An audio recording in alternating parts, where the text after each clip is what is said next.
देवराजसेव्यमानपावनाघ्रिपङ्कजं व्यालयज्ञसूत्रमिन्दुशेखरं कृपाकरं नारदादियोगिवृन्दवन्दितं दिगम्बरं काशिकापुराधिनाथकालभैरवं भजे भानुकोटिभास्वरं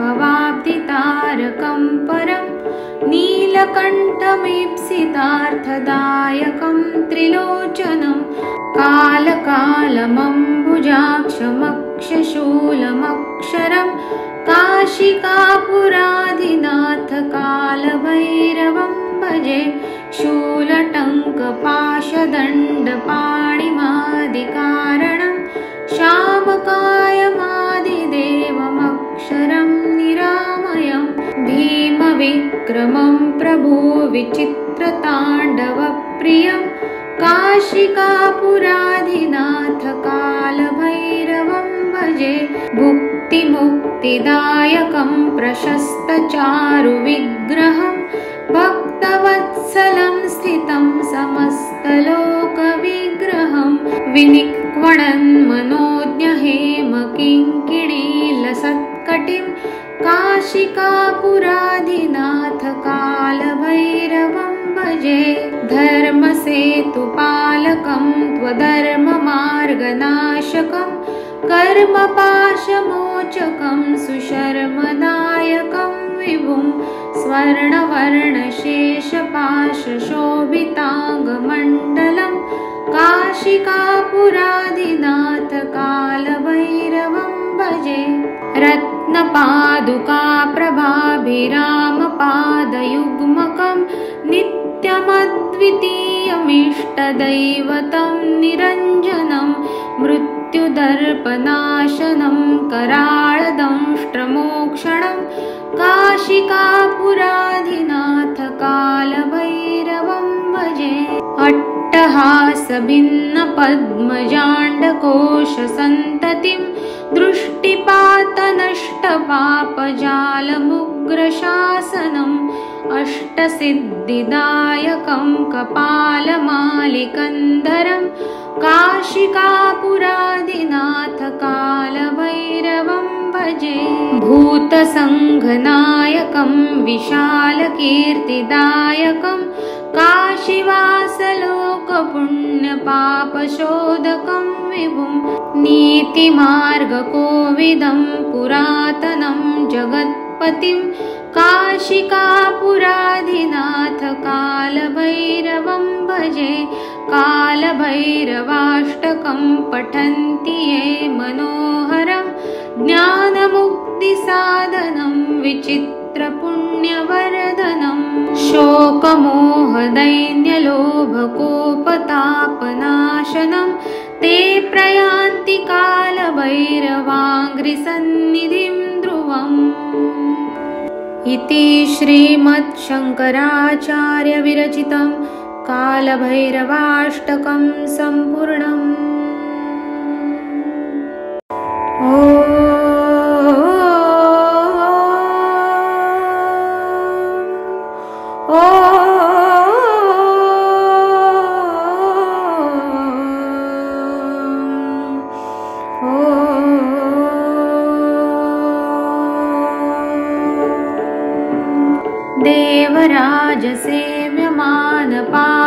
देवराजसेव्यमानपावनाघ्रिपङ्कजं व्यालयज्ञसूत्रमिन्दुशेखरं कृपाकरं नारदादियोगिवृन्दवन्दितं दिगम्बरं काशिकापुराधिनाथकालभैरवं भजे भानुकोटिभास्वरं भवाब्धितारकं परं नीलकण्ठमीप्सितार्थदायकं त्रिलोचनं कालकालमम्बुजाक्षमक्षशूलमक्षरं काशिकापुराधिनाथकालभैरवं भजे शूलटङ्कपाशदण्डपाणिमादिकारणं श्यामकायमादिदेवमक्षरं निरामयं भीमविक्रमं प्रभुविचित्रताण्डवप्रियं काशिकापुराधिनाथ कालभैरवं भजे। भुक्तिमुक्तिदायकं प्रशस्तचारुविग्रहं भक्तवत्सलं स्थितं समस्तलोकविग्रहं विनिक्वणन्मनोज्ञहेमकिङ्किणीलसत्कटिं काशिकापुराधिनाथ कालभैरवं भजे। धर्मसेतुपालकं त्वधर्ममार्गनाशकं कर्मपाशमोचकं सुशर्मदायकं विभुं स्वर्णवर्णशेषपाशशोभिताङ्गमण्डलं काशिकापुराधिनाथ कालभैरवं भजे। रत्नपादुकाप्रभाभिरामपादयुग्मकं नित्यमद्वितीयमिष्टदैवतं निरञ्जनं मृत्युदर्पनाशनं कराळदंष्ट्रमोक्षणं काशिकापुराधिनाथ कालभैरवं भजे। अट्टहासभिन्नपद्मजाण्डकोशसन्ततिं दृष्टिपातनष्टपापजालमुग्रशासनम् अष्टसिद्धिदायकं कपालमालिकन्धरं काशिकापुराधिनाथ कालभैरवं भजे। भूतसङ्घनायकं विशालकीर्तिदायकं काशीवासलोकपुण्यपापशोधकं विभुं नीतिमार्गकोविदं पुरातनं जगत्पतिं काशिकापुराधिनाथ कालभैरवं भजे। कालभैरवाष्टकं पठन्ति ये मनोहरं ज्ञानमुक्तिसाधनं विचित्रपुण्यवर्धनं शोकमोहदैन्यलोभकोपतापनाशनं ते प्रयान्ति कालभैरवाङ्घ्रिसन्निधिं ध्रुवम्। इति श्रीमच्छङ्कराचार्यविरचितं कालभैरवाष्टकं सम्पूर्णम्।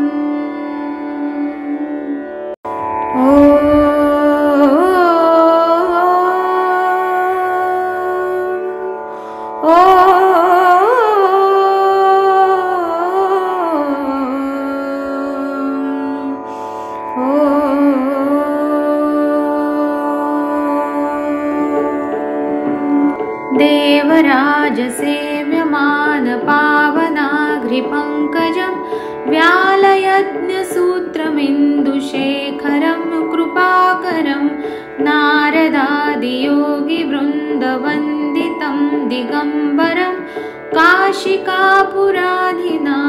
कालभैरवं भजे। भानुकोटिभास्वरं भवाब्धितारकं परं नीलकण्ठमीप्सितार्थदायकं त्रिलोचनं कालकालमम्बुजाक्षमक्षशूलमक्षरं काशिकापुराधिनाथ कालभैरवं भजे। शूलटङ्कपाशदण्डपाणिमादिकारणं श्यामकायमादिदेवमक्षरं निरामयं भीमविक्रमं प्रभुविचित्रताण्डवप्रियं काशिकापुराधिनाथ कालभैरवं भजे। भुक्तिमुक्तिदायकं प्रशस्तचारुविग्रहं भक्तवत्सलं स्थितं समस्तलोकविग्रहं विनिक्वणन्मनोज्ञहेमकिङ्किणीलसत्कटिं काशिकापुराधिनाथ कालभैरवं भजे। धर्मसेतुपालकं त्वधर्ममार्गनाशकं कर्मपाशमोचकं सुशर्मदायकं विभुं स्वर्णवर्णशेषपाशशोभिताङ्गमण्डलं काशिकापुराधिनाथ कालभैरवं भजे। रत्नपादुकाप्रभाभिरामपादयुग्मकं नित्यमद्वितीयमिष्टदैवतं निरञ्जनं मृत्युदर्पनाशनं कराळदंष्ट्रमोक्षणं काशिकापुराधिनाथ कालभैरवं भजे। अट्टहासभिन्नपद्मजाण्डकोशसन्ततिं दृष्टिपातनष्टपापजालमुग्रशासनम् अष्टसिद्धिदायकं कपालमालिकन्धरं काशिकापुराधिनाथ कालभैरवं भजे। भूतसङ्घनायकं विशालकीर्तिदायकं काशीवासलोकपुण्यपापशोधकं विभुं नीतिमार्गकोविदं पुरातनं जगत्पतिं काशिकापुराधिनाथ कालभैरवं भजे। कालभैरवाष्टकं पठन्ति ये मनोहरं ज्ञानमुक्तिसाधनं विचित्रपुण्यवर्धनं शोकमोहदैन्यलोभकोपतापनाशनं ते प्रयान्ति कालभैरवाङ्घ्रिसन्निधिं ध्रुवम्। इति श्रीमच्छङ्कराचार्यविरचितं कालभैरवाष्टकं सम्पूर्णम्।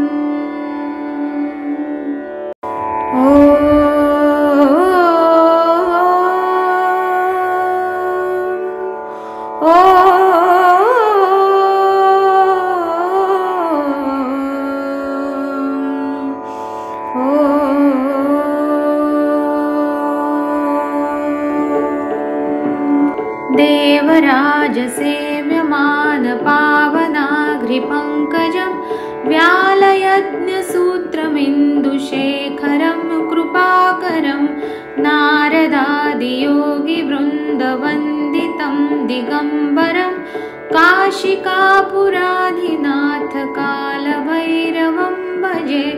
भानुकोटिभास्वरं भवाब्धितारकं परं नीलकण्ठमीप्सितार्थदायकं त्रिलोचनं कालकालमम्बुजाक्षमक्षशूलमक्षरं काशिकापुराधिनाथ कालभैरवं भजे।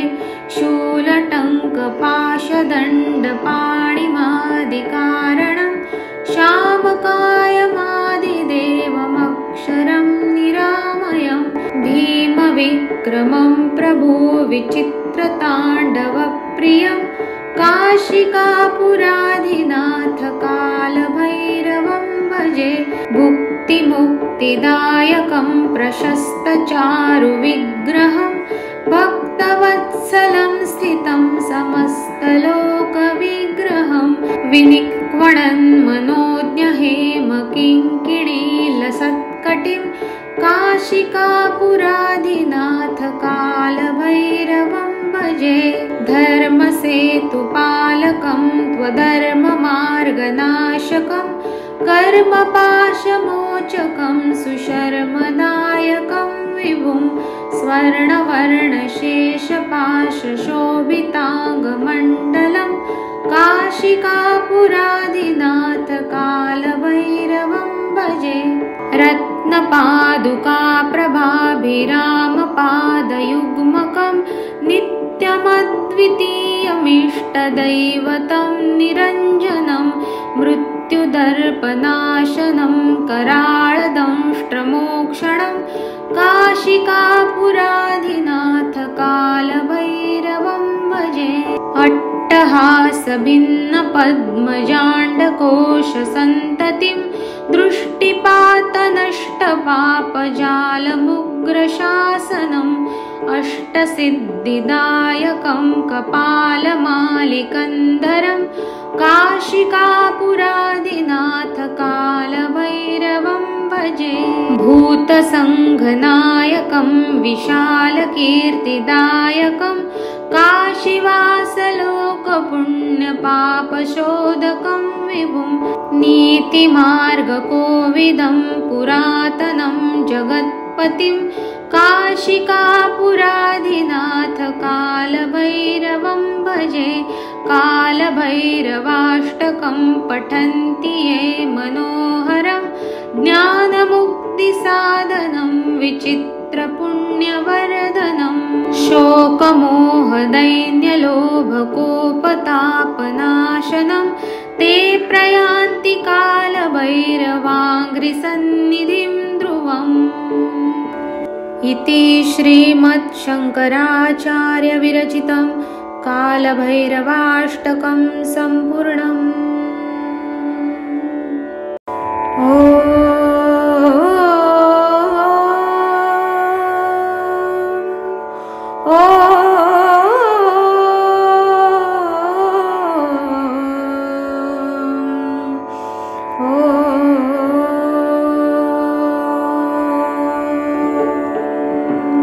देवराजसेव्यमानपावनाघ्रिपङ्कजं व्यालयज्ञसूत्रमिन्दुशेखरं कृपाकरं नारदादियोगिवृन्दवन्दितं दिगम्बरं काशिकापुराधिनाथकालभैरवं भजे।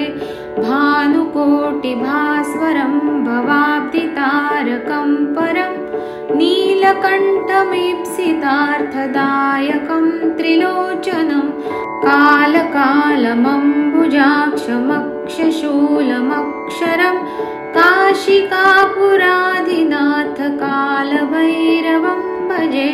शूलटङ्कपाशदण्डपाणिमादिकारणं श्यामकायमादिदेवमक्षरं निरामयं भीमविक्रमं प्रभुविचित्रताण्डवप्रियं काशिकापुराधिनाथकालभैरवं भजे।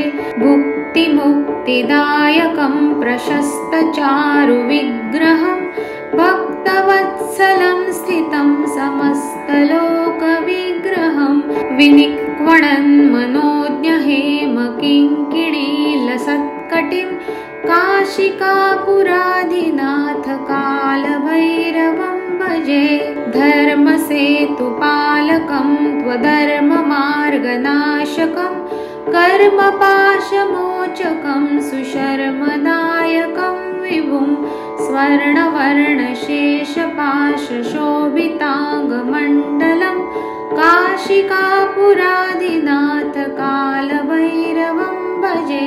रत्नपादुकाप्रभाभिरामपादयुग्मकं नित्यमद्वितीयमिष्टदैवतं निरञ्जनं मृत्युदर्पनाशनं कराळदंष्ट्रमोक्षणं काशिकापुराधिनाथकालभैरवं भजे। अट्टहासभिन्नपद्मजाण्डकोशसन्ततिं दृष्टिपातनष्टपापजालमुग्रशासनम् अष्टसिद्धिदायकं कपालमालिकन्धरं काशिकापुराधिनाथकालभैरवं भजे।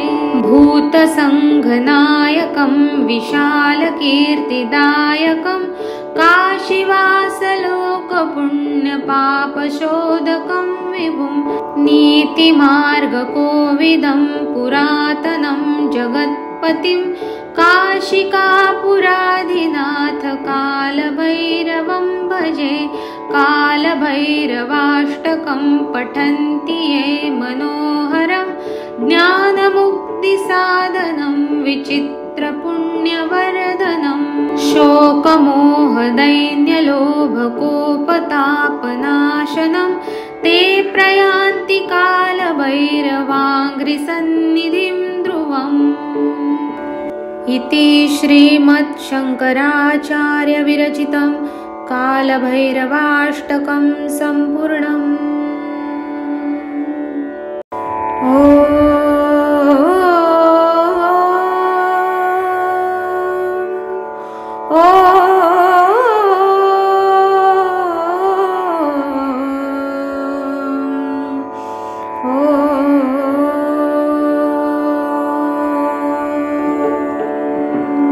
देवराजसेव्यमानपावनाघ्रिपङ्कजं व्यालयज्ञसूत्रमिन्दुशेखरं कृपाकरं नारदादियोगिवृन्दवन्दितं दिगम्बरं काशिकापुराधिनाथ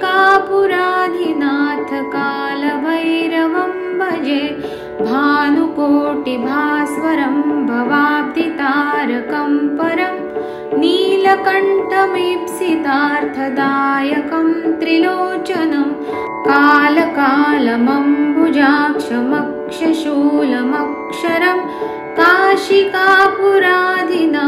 कालभैरवं भजे शूलटङ्कपाशदण्डपाणिमादिकारणं श्यामकायमादिदेवमक्षरं निरामयं भीमविक्रमं प्रभुविचित्रताण्डवप्रियं काशिकापुराधिनाथ कालभैरवं भजे भुक्तिमुक्तिदायकं प्रशस्तचारुविग्रहं भक्तवत्सलं स्थितं समस्तलोकविग्रहं विनिक्वणन्मनोज्ञहेमकिङ्किणीलसत्कटिं काशिकापुराधिनाथ कालभैरवं भजे धर्मसेतुपालकं त्वधर्ममार्गनाशकं कर्मपाशमोचकं सुशर्मदायकं विभुं स्वर्णवर्णशेषपाशशोभिताङ्गमण्डलं काशिकापुराधिनाथ कालभैरवं भजे रत्नपादुकाप्रभाभिरामपादयुग्मकं नित्यमद्वितीयमिष्टदैवतं निरञ्जनं मृत्युदर्पनाशनं कराळदंष्ट्रमोक्षणं काशिकापुराधिनाथ कालभैरवं भजे अट्टहासभिन्नपद्मजाण्डकोशसन्ततिं दृष्टिपातनष्टपापजालमुग्रशासनम् अष्टसिद्धिदायकं कपालमालिकन्धरं काशिकापुराधिनाथ कालभैरवं भजे भूतसङ्घनायकं विशालकीर्तिदायकं काशीवासलोकपुण्यपापशोधकं विभुं नीतिमार्गकोविदं पुरातनं जगत्पतिं काशिकापुराधिनाथ कालभैरवं भजे कालभैरवाष्टकं पठन्ति ये मनोहरं ज्ञानमुक्तिसाधनं विचित्रपुण्यवर्धनं शोकमोहदैन्यलोभकोपतापनाशनं ते प्रयान्ति कालभैरवाङ्घ्रिसन्निधिं ध्रुवम् इति श्रीमच्छङ्कराचार्यविरचितं कालभैरवाष्टकं सम्पूर्णम्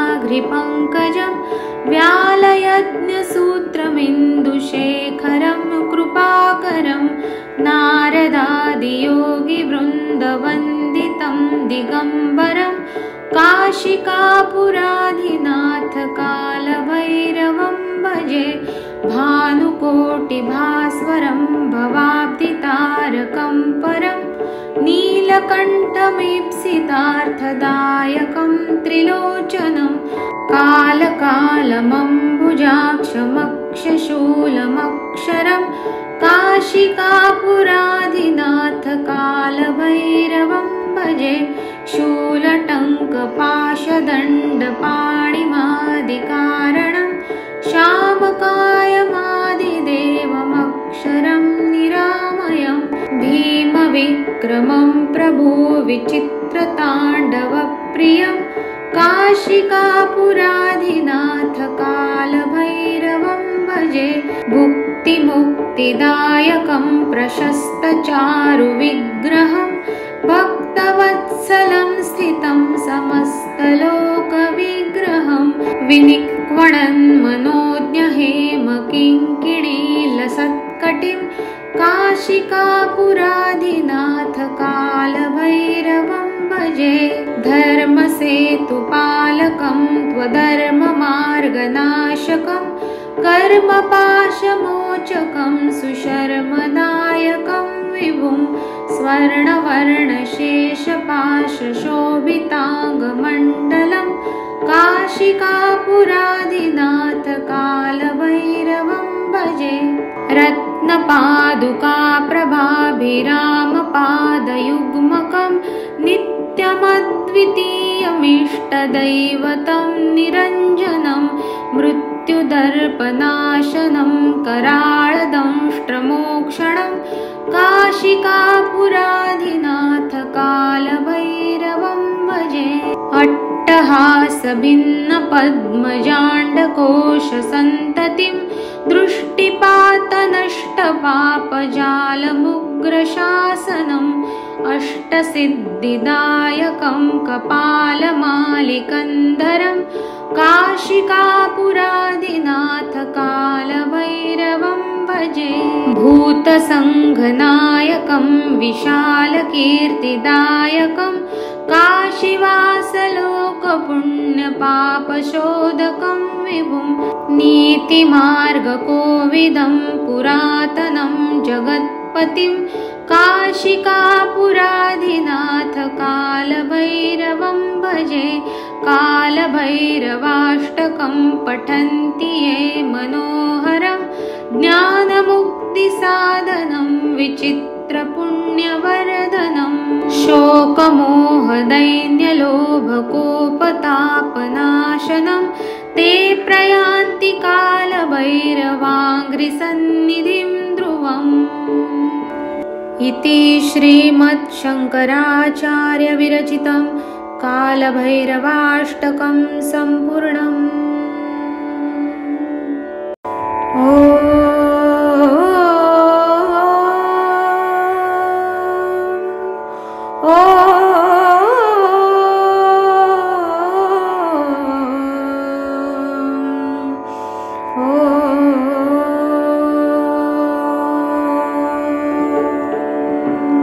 देवराजसेव्यमानपावनाघ्रिपङ्कजं व्यालयज्ञसूत्रमिन्दुशेखरं कृपाकरं नारदादियोगिवृन्दवन्दितं दिगम्बरं काशिकापुराधिनाथ कालभैरवं भजे। भानुकोटिभास्वरं भवाब्धितारकं परं नीलकण्ठमीप्सितार्थदायकं त्रिलोचनं कालकालमम्बुजाक्षमक्षशूलमक्षरं काशिकापुराधिनाथ कालभैरवं भजे। शूलटङ्कपाशदण्डपाणिमादिकारणं श्यामकायमादिदेवमक्षरं निरामयं भीमविक्रमं प्रभुविचित्रताण्डवप्रियं काशिकापुराधिनाथ कालभैरवं भजे।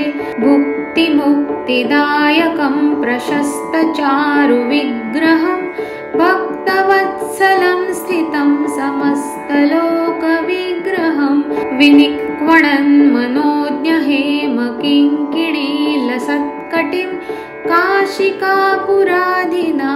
कालभैरवं भजे। धर्मसेतुपालकं त्वधर्ममार्गनाशकं कर्मपाशमोचकं सुशर्मदायकं विभुं स्वर्णवर्णशेषपाशशोभिताङ्गमण्डलं काशिकापुराधिनाथ कालभैरवं भजे। रत्नपादुकाप्रभाभिरामपादयुग्मकं नित्यमद्वितीयमिष्टदैवतं निरञ्जनं मृत्युदर्पनाशनं कराळदंष्ट्रमोक्षणं काशिकापुराधिनाथ कालभैरवं भजे। अट्टहासभिन्नपद्मजाण्डकोशसन्ततिं दृष्टिपातनष्टपापजालमुग्रशासनम् अष्टसिद्धिदायकं कपालमालिकन्धरं काशिकापुराधिनाथ कालभैरवं भजे। भूतसङ्घनायकं विशालकीर्तिदायकं काशीवासलोकपुण्यपापशोधकं विभुं नीतिमार्गकोविदं पुरातनं जगत्पतिं काशिकापुराधिनाथ कालभैरवं भजे। कालभैरवाष्टकं पठन्ति ये मनोहरं ज्ञानमुक्तिसाधनं विचित्रपुण्यवर्धनं शोकमोहदैन्यलोभकोपतापनाशनं ते प्रयान्ति कालभैरवाङ्घ्रिसन्निधिं ध्रुवम्। इति श्रीमच्छङ्कराचार्यविरचितं कालभैरवाष्टकं सम्पूर्णम्।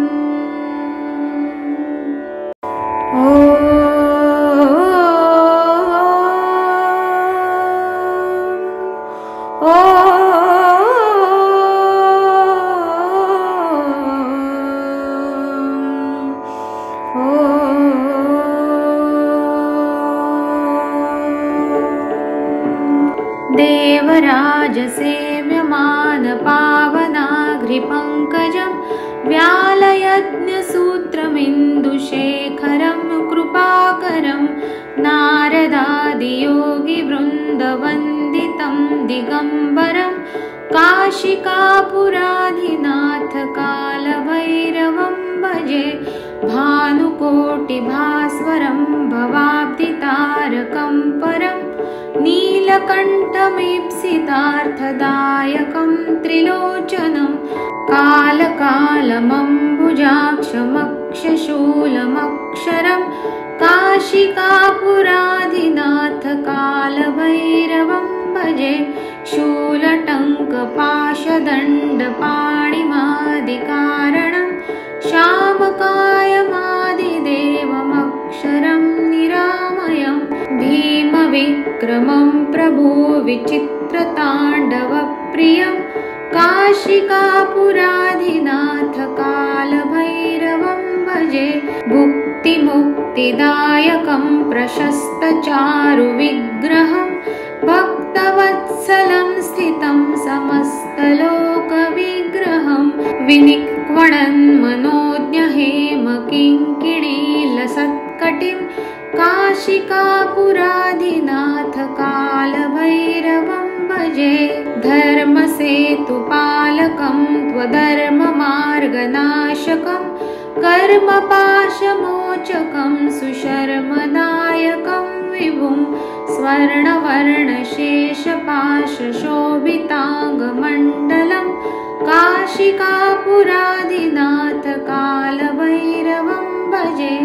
रत्नपादुकाप्रभाभिरामपादयुग्मकं नित्यमद्वितीयमिष्टदैवतं निरञ्जनं मृत्युदर्पनाशनं कराळदंष्ट्रमोक्षणं काशिकापुराधिनाथ कालभैरवं भजे। अट्टहासभिन्नपद्मजाण्डकोशसन्ततिं दृष्टिपातनष्टपापजालमुग्रशासनम् अष्टसिद्धिदायकं कपालमालिकन्धरं काशिकापुराधिनाथ कालभैरवं भजे। भूतसङ्घनायकं विशालकीर्तिदायकं काशीवासलोकपुण्यपापशोधकं विभुं नीतिमार्गकोविदं पुरातनं जगत्पतिं काशिकापुराधिनाथ कालभैरवं भजे।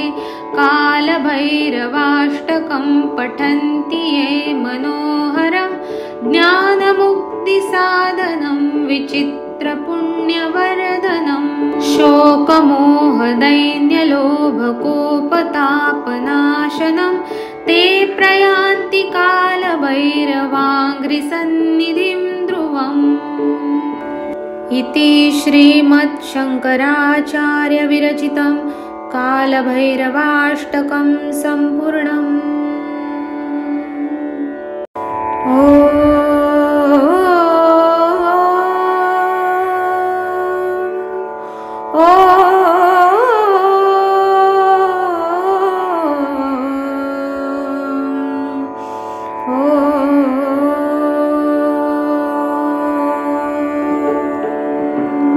देवराजसेव्यमानपावनाघ्रिपङ्कजं व्यालयज्ञसूत्रमिन्दुशेखरं कृपाकरं नारदादियोगिवृन्दवन्दितं दिगम्बरं काशिकापुराधिनाथकालभैरवं भजे। भानुकोटिभास्वरं भवाब्धितारकं परं नीलकण्ठमीप्सितार्थदायकं त्रिलोचनं कालकालमम्बुजाक्षमक्षशूलमक्षरं काशिकापुराधिनाथकालभैरवं भजे। शूलटङ्कपाशदण्डपाणिमादिकारणं श्यामकायमादिदेवमक्षरं निरामयं भीमविक्रमं प्रभुविचित्रताण्डवप्रियं काशिकापुराधिनाथकालभैरवं भजे। भुक्तिमुक्तिदायकं प्रशस्तचारुविग्रहं भक्तवत्सलं स्थितं समस्तलोकविग्रहं विनिक्वणन्मनोज्ञहेमकिङ्किणीलसत्कटिं काशिकापुराधिनाथकालभैरवं भजे। धर्मसेतुपालकं त्वधर्ममार्गनाशकं कर्मपाशमोचकं सुशर्मदायकं विभुं स्वर्णवर्णशेषपाशशोभिताङ्गमण्डलं काशिकापुराधिनाथकालभैरवं भजे।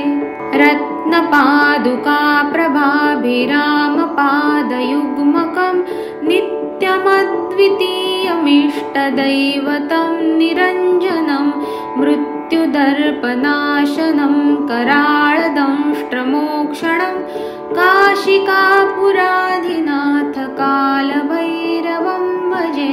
अट्टहासभिन्नपद्मजाण्डकोशसन्ततिं दृष्टिपातनष्टपापजालमुग्रशासनम् अष्टसिद्धिदायकं कपालमालिकन्धरं काशिकापुराधिनाथकालभैरवं भजे। भूतसङ्घनायकं विशालकीर्तिदायकं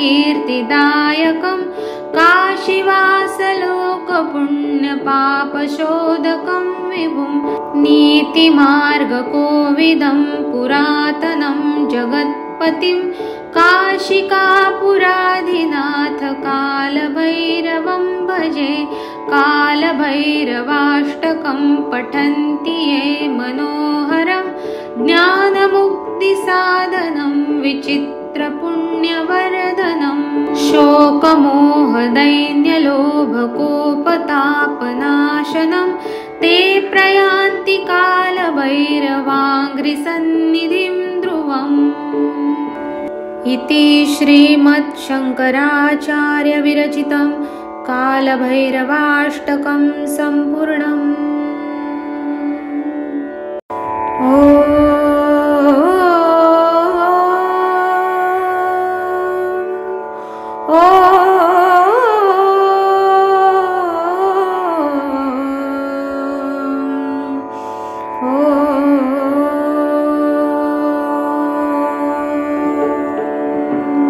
देवराजसेव्यमानपावनाघ्रिपङ्कजं व्यालयज्ञसूत्रमिन्दुशेखरं कृपाकरं नारदादियोगिवृन्दवन्दितं कालभैरवाष्टकं दिगम्बरं काशिकापुराधिनाथ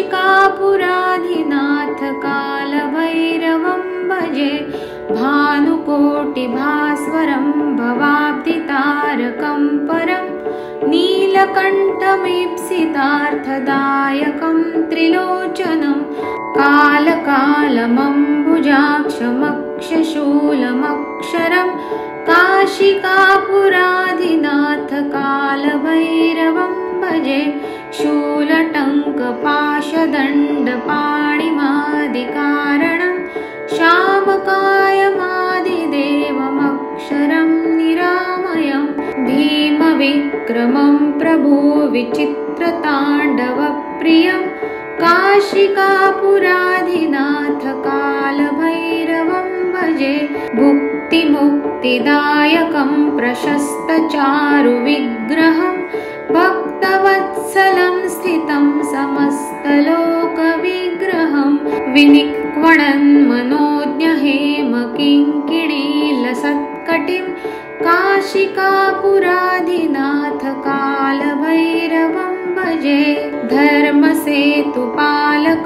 त्वधर्ममार्गनाशकं कर्मपाशमोचकं सुशर्मदायकं विभुं स्वर्णवर्णशेषपाशशोभिताङ्गमण्डलं काशिकापुराधिनाथ कालभैरवं भजे रत्नपादुकाप्रभाभिरामपादयुग्मकं नित्यमद्वितीयमिष्टदैवतं निरञ्जनं मृत्युदर्पनाशनं कराळदंष्ट्रमोक्षणं काशिकापुराधिनाथ कालभैरवं भजे अट्टहासभिन्नपद्मजाण्डकोशसन्ततिं दृष्टिपातनष्टपापजालमुग्रशासनम् अष्टसिद्धिदायकं कपालमालिकन्धरं काशिकापुराधिनाथ कालभैरवं भजे भूतसङ्घनायकं विशालकीर्तिदायकं काशीवासलोकपुण्यपापशोधकं विभुं नीतिमार्गकोविदं पुरातनं जगत्पतिं काशिकापुराधिनाथ कालभैरवं भजे कालभैरवाष्टकं